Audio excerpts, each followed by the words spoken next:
Welcome students to राबेल academic English. आज की इस वीडियो में मैं आपको बताऊं कि formal outline of an essay. So let's start with our video. What is an essay outline? Essay जो है जिसको हम मजमून कहते हैं वो तो जो है ज़ाहिर क्लियर होगा तभी जो है आप आउटलाइन की तरफ आओगे। यहाँ पर जो है हम कहेंगे कि ऐसे आउटलाइन जो है वो क्या होता है और फिर मैं आपको बताऊंगी कि फॉर्मल ऐसे आउटलाइन जो है वो क्या होता है। ठीक है। An essay outline is the plan of the essay where every part of the essay is mentioned for the purpose of error-free writing. An essay outline का मतलब है plan of the essay, essay का पूरा plan, पूरा मंसूबा, where every part of the essay is mentioned, जहाँ पर आप essay का हर एक part mention करेंगे। essay के 3 part होते हैं जैसे कि आपको पता होगा, introduction, फिर body paragraphs, body of the essay और फिर जो है conclusion। ठीक है, introduction, body of the essay और 3 पार्ट्स होते हैं। तो आपने क्या करना है कि ऐसे आउटलाइन क्या होता है कि जिसमें ऐसे का हर एक पार्ट मेंशन हो, is mention for the purpose of error free writing. और उसका मकसद क्या होता है? ताकि जब आप सही पूरा ऐसे लिख रहे हों तो प्लान आपके सामने हो, आउटलाइन आपके सामने हो और आप आउटलाइन को देखते हुए जो है अपना ऐसे जो है वो तरतीब दे। इससे जो है आपको कुछ भूलेगा नहीं। ठीक है, ये ऐसा है कि आपने अपना रफ ड्राफ्ट बना लिया है, फिर आप आउटलाइन लिखते हैं। उसमें आप मेंशन करेंगे कि इंट्रोडक्शन में मैंने ये लिखना है, बॉडी ऑफ द एसे में मैंने ये लिखना है, फर्स्ट बॉडी पैराग्राफ में ये लिखना है, सेकेंड बॉडी पैराग्राफ में ये लिखना है। जितने भी बॉडी पैराग्राफ से आप उनको मेंशन करेंगे उसके पॉइंट्स आप लिखेंगे, ताकि जब आप एक्चुअल जो है आप ऐसे लिख रहे हों तो वो पॉइंट्स आपके सामने हो और आपको जो है उसमें कोई पॉइंट जो है वो भूल ना जाए और उससे जो है बहुत ज़्यादा आसानी हो जाती है, आपके ऐसे के लिखने में गलती नहीं होती और उसमें टाइम भी सेव होता है। The word formal is use. अब फॉर्मल ऐसे आउटलाइन का क्या मतलब हुआ? The word formal is use when an essay outline is to be submitted to be a supervisor to be reviewed. अब ये सूरत हाल है कि कोई स्टूडेंट है और उसे जो है असाइनमेंट मिली हुई है कि आप एक ऐसे जो है वो लिखिए, उसको टॉपिक दिया गया है और फिर उसे कहा गया है कि आप उसका जो है आउटलाइन भी सबमिट करेंगे। आप ऐसे से पहले उसका आउटलाइन जो है वो अपने टीचर को, अपने सुपरवाइज़र को देखेंगे ताकि वो उसको रिव्यू कर सके, ताकि वो उसको देख सके। वो ये देखेगा कि आप जो ऐसे आउटलाइन आपने बनाया है वो ठीक है या ठीक नहीं है, या वो जो है उसको फिर एक्सेप्ट करेगा या एक्सेप्ट नहीं करेगा। The word formal is used when an essay outline, जब एक essay outline is to be submitted to be supervisor, जब आप उसको सुपरवाइज़र को उसको देंगे, सबमिट करेंगे टू बी रिव्यू, ताकि वो उसका जायज़ा ले और उसको एक्सेप्ट या रिजेक्ट करें। In formal essay outline, formal essay outline में लोग क्या करते हैं? One should use complete sentences. आपको पूरे जुमले इस्तेमाल करने हैं, पॉइंट्स में नहीं लिखना कि एक वर्ड लिख लें या आधा जुमला लिख लें, ऐसा नहीं करना। आपने कंप्लीट जुमले लिखने हैं so that the supervisor can understand it clearly, ताकि ज़ाहिर सुपरवाइज़र को नहीं पता कि आपके जहन में क्या है। आप एक वर्ड मेंशन नहीं करेंगे बल्कि आप पूरे जुमला मेंशन करेंगे ताकि सुपरवाइज़र को समझ आ सके। An informal outline is written for the writer himself. अब यहाँ पर मैं आपको ये भी बता दूँ कि इनफॉर्मल आउटलाइन क्या होगा। इनफॉर्मल आउटलाइन वो होगा जो राइटर अपने लिए जो है लिखता है, अपनी आसानी के लिए, उसको किसी को सबमिट नहीं कराना होता। Is written for the writer himself to help him write without forgetting the points, ताकि उसकी मदद हो कि वो लिख ले और पॉइंट्स को जो है भूल न जाए। He is not going to submit it to anyone, वो इसको किसी को भी सबमिट नहीं करने वाला। So he can use sentences, phrases और just words for his own convenience. Informal outline में राइटर की अपनी मर्जी है, क्योंकि वो अपनी सहूलत के लिए लिख रहा है, जैसे उसको सहूलत हो, या वो सेंटेंसेस यूज़ करें या फ्रेजेस यूज़ करें। फ्रेजेस ग्रुप ऑफ वर्ड्स आप समझ सकते हैं, आधा जुमला, और जस्ट वर्ड्स, ये जस्ट वर्ड्स इस्तेमाल करें फॉर हिज ओन कन्वीनियंस, अपनी ही आसानी के लिए, उसकी अपनी मर्जी है, क्योंकि वो सिर्फ उसकी अपनी सहूलत के लिए आउटलाइन होता है इनफॉर्मल। ठीक है, राइटिंग फॉर्मल ऐसे आउटलाइन, यहाँ हम देखेंगे, वो तो हमने पढ़ा कि फॉर्मल ऐसे आउटलाइन क्या होता है, उसका मकसद क्या है। यहाँ पर अब हम लिखेंगे उसको आपने लिखना कैसा है। Suppose student receives a specific topic for an ऐसे।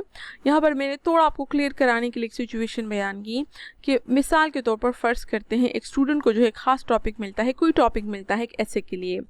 ही has to submit formal essay outline, और उसको कहा जाता है कि आपने पहले ऐसे सबमिट करने से पहले उसका आउटलाइन सबमिट करना है, मतलब फॉर्मल ऐसे आउटलाइन आपने सबमिट करना है। वो करेगा क्या? The first step is to brainstorm, that is, brainstorm का मतलब सोचना, अपने जहन में सोचना। दैट इज़ वो ये to think about all the related facts and examples, कि वो अपने जहन में सोचे उसके अपने पास पहले से कौन सी मालूमात हैं उस टॉपिक के बारे में, सबसे पहले वो उसके बारे में सोचेगा। ऐसे किस तरह लिखना है उसके बारे में ऑलरेडी मैं जो है एक वीडियो बना चुकी हूँ जिसकी लिंक आपको डिस्क्रिप्शन में मिल जाएगी। यहाँ पर मैंने इसको जस्ट शॉर्टली बताया है, ठीक है। सबसे पहले वो अपने जहन में सोचेगा कि वो ऐसे के बारे में क्या जानता है, वो पॉइंट्स अपने साथ लिख लेगा। The second step is to organise the data in order of importance. दूसरा स्टेप ये कि जो पॉइंट्स उसने लिखे हैं वो उसको ऑर्गेनाइज करेगा, जो सबसे अहम पॉइंट है या जो इंट्रोडक्शन वाले पॉइंट्स है वो शुरू में लिखेगा और उसके बाद इसको तरतीब देगा। The third step is to get the missing details like statistics and examples. ऐसे आप सिर्फ ब्रेनस्टॉर्म करके नहीं लिख सकते, बल्कि आपने जो है उसके लिए जो है पहले सर्च भी करनी है, मिसिंग डिटेल्स, आपको कुछ एग्जांपल्स चाहिए, कुछ स्टैटिस्टिक्स, कुछ नंबरिंग वगैरह चाहिए, तो वो जो है आपने ज़ाहिर उसको सर्च करना है और उसको ढूंढना है, उसको स्टडी करना है। Finally, all the available data needs to be written in the form of a formal outline, which can be done in the following way। अब देखिए, अब हम फर्ज करें कि सारा डेटा उसके पास आ गया है, उसने उसको तरतीब भी दे दिया है। अब ऐसे लिखने से पहले उसका एक स्टेप है कि वो आउटलाइन लिखे, ठीक है। अब यहाँ पर जो स्टूडेंट है वो सुपरवाइज़र को चूँकि सबमिट करने वाला है तो वो फॉर्मल ऐसे आउटलाइन लिखेगा जिसमें वो पूरे जुमले लिखेगा। अब फॉर्मल ऐसे आउटलाइन के जो एक स्ट्रक्चर है वो मैं आपको बता रही हूँ, बाद में मैं आपको एक टॉपिक करके भी वो बताऊँगी, ठीक है। मैं ख़ास टॉपिक लेकर सैम्पल भी बताऊँगी। यहाँ पर जस्ट उसका स्ट्रक्चर है 1 नंबर इंट्रोडक्शन, ठीक है।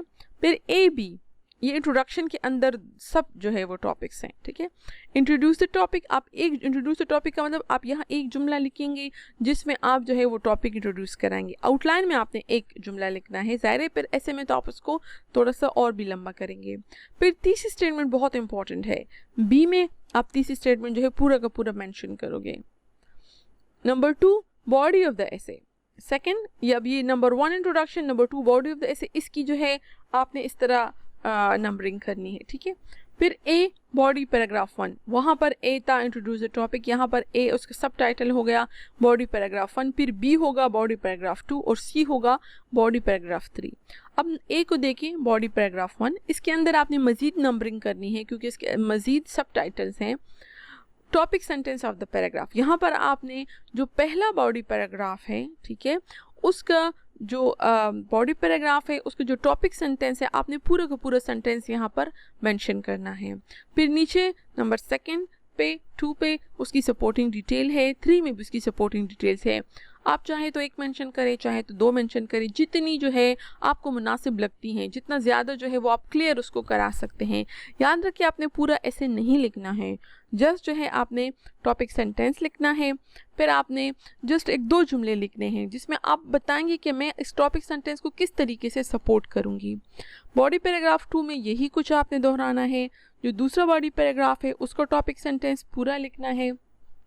फिर उसकी सपोर्ट में आपने जो जुमले बताने हैं वो 1-2 जुमले आप यहाँ पर शॉर्टली मेंशन करेंगे। सी बॉडी पैराग्राफ 3, यही सब कुछ जो है आपने दोबारा दोहराना है, ठीक है।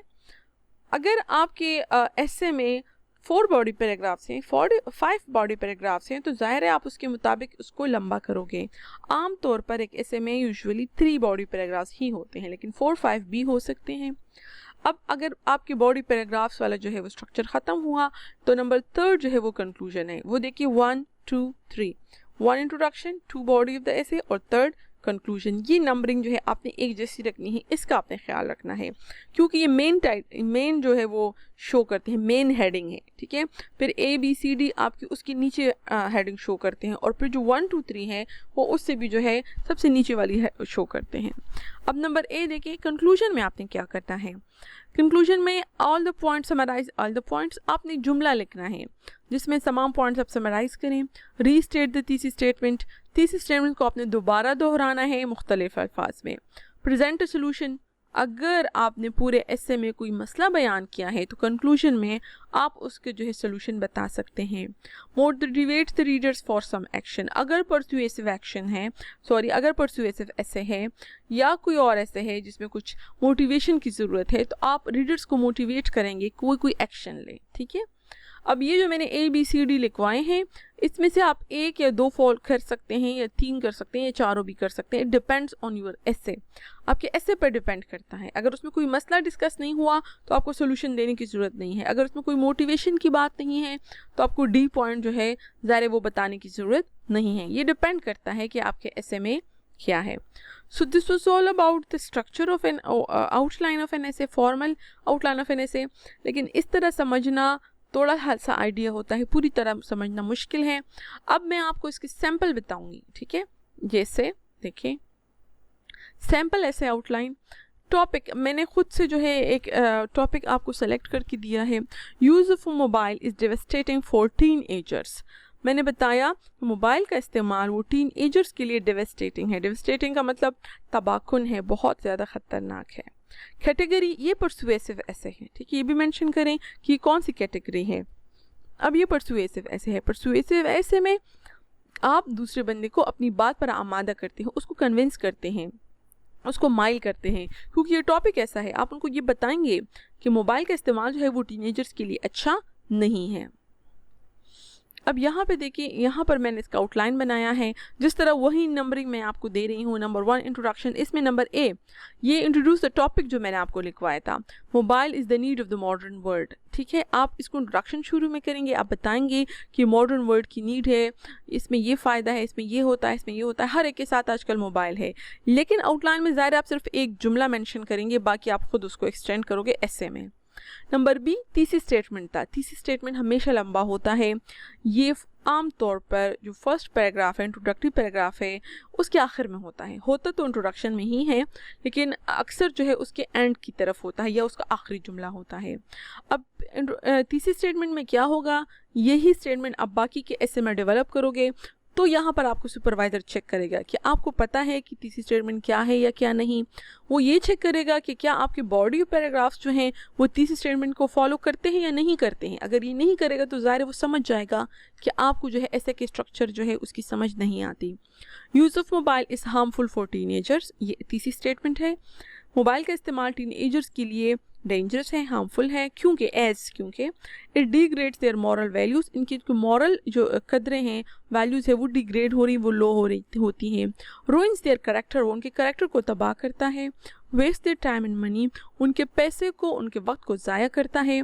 And the disturbance that the mobile causes, और जो मसाइल जो डिस्टर्बेंस मोबाइल की वजह से होते हैं, is much more than the few benefits it's give, वो उन चंद फ़ायदों से कहीं ज़्यादा है जो मोबाइल देता है। इस जुमले में जो आखिरी पार्ट है, and the disturbance that the mobile causes, ये हमको ये बता रहा है कि मोबाइल के चंद फ़ायदे भी हैं, लेकिन जो फ़ायदे हैं वो उसके जो नुकसानात हैं इससे कहीं ज़्यादा कम हैं। फ़ायदे जो है वो बहुत कम है, नुकसानात बहुत ज़्यादा हैं।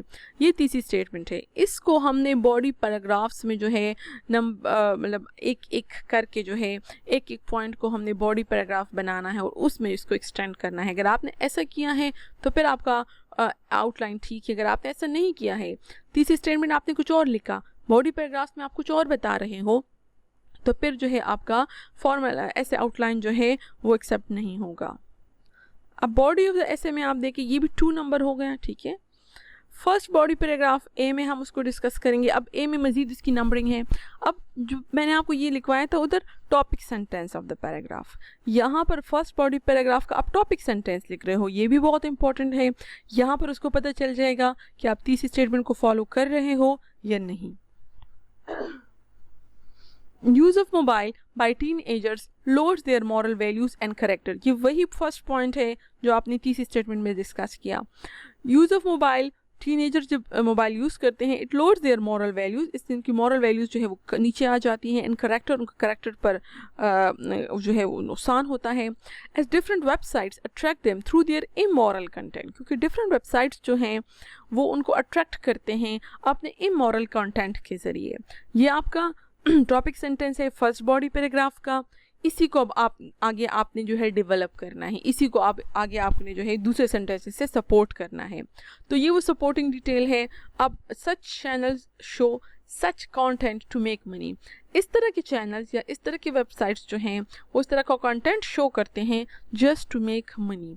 इसको मज़ीद आप ज़ाहिर है ऐसे में डेवलप करोगे। यहाँ पर सिर्फ आप एक जुमला लिखोगे, ठीक है, क्योंकि जस्ट आउटलाइन है।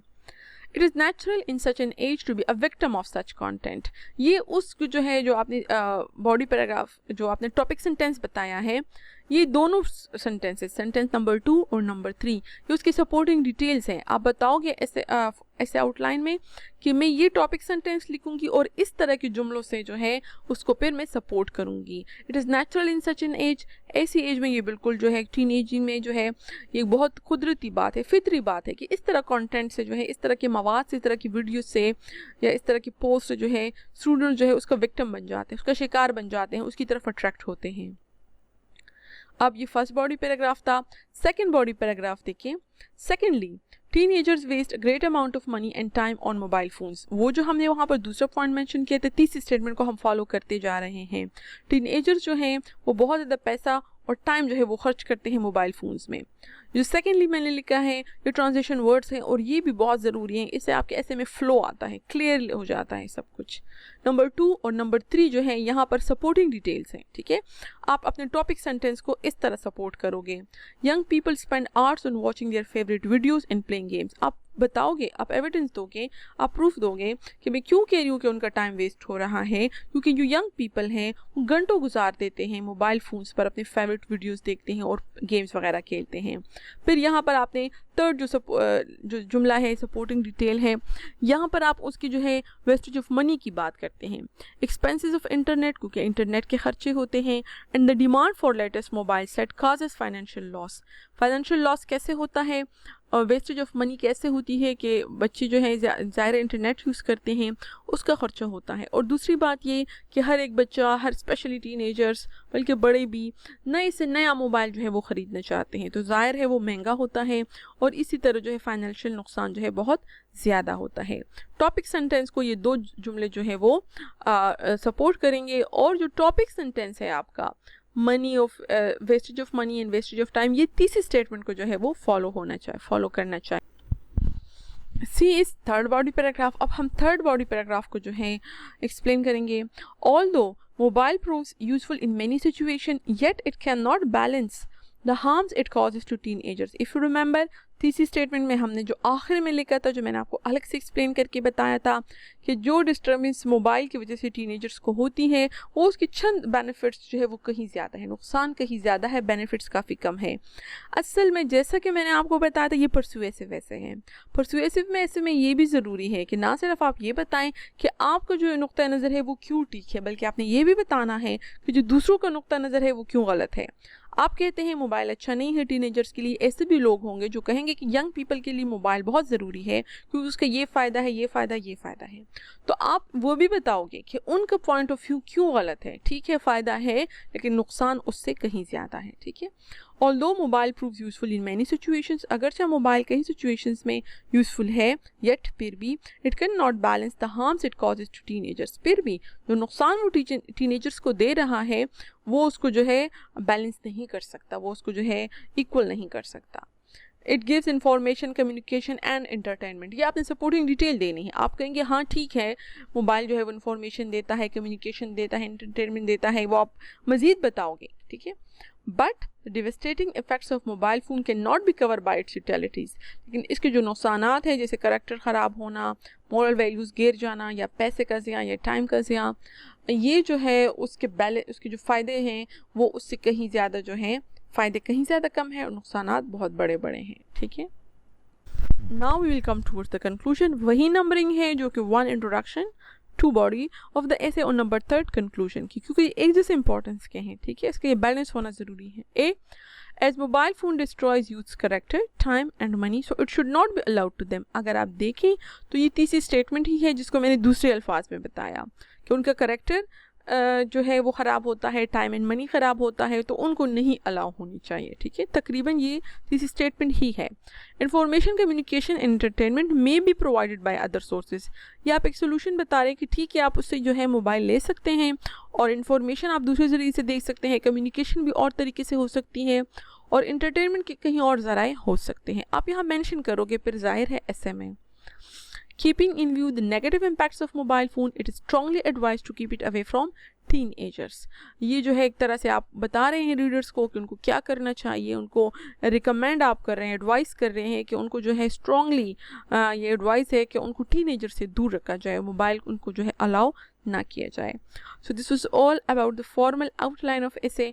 होपफुली जो है आपको ये क्लियर हुआ होगा, आपको समझ आई होगी कि ये क्या है। Thank you for watching the video.